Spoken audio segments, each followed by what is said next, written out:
देवेंद्र फडणवीस आहेत का?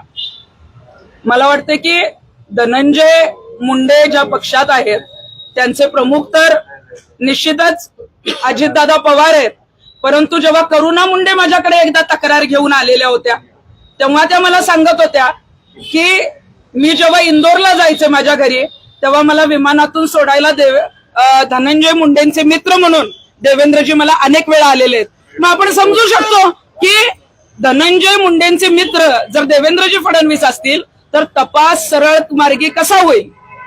तुम्ही सगळ्यात महत्त्वाचा मुद्दा उपस्थित केला.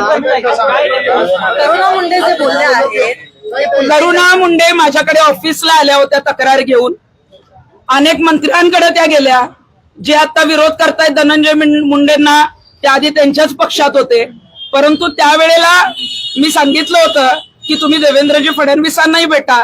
त्यावेळेला त्यांनी मला सांगितलं की देवेंद्रजी फडणवीस हे धनंजय मुंडेंचे एकदम जिवलग मित्र आहेत.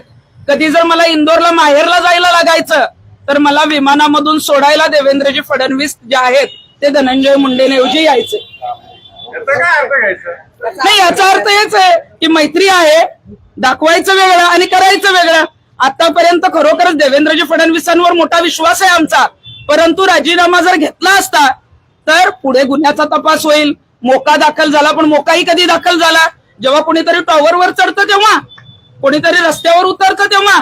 मला वाटतं की मैत्री जर तुमची आहे तर ती मैत्री बाजूला ठेवा आणि याच्यामध्ये जे जे काही सगळं समोर आलंय त्याच्यामध्ये ही लोक कशी सुटणार नाहीत, यांना कशा पद्धतीनं कायमस्वरूपी तिथं जे काही जन्मठेप असेल, फाशी असेल ती कशी होईल यासाठी देवेंद्रजी फडणवीसांनी गंभीर आरोप आहेत ते तुम्ही केलेले आहेत. नेमकं हे कोणत्या साली करुणा मुंडेंना फडणवीस सोडायला जायचे? कारण का साधारणतः 2008-9 पासून सक्रिय राजकारणामध्ये मोठ्या प्रमाणामध्ये पदं जी आहेत ती देवेंद्रांनी भूषवली. नाही, हे बघा, करुणा मुंडे ज्या आहेत त्यांचं जे लग्न आहे ते धनंजय मुंडेंबरोबर झालंय. त्या धनंजय मुंडेंच्या पहिल्या पत्नी पण आहेत.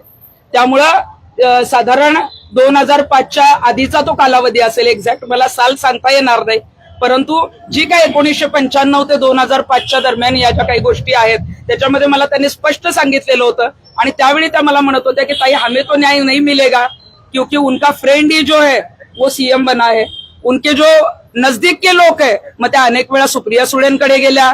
सुप्रिया सुळेंचे तर अक्षरशः जे आहे ते उंबरटे त्यांनी जिजवले.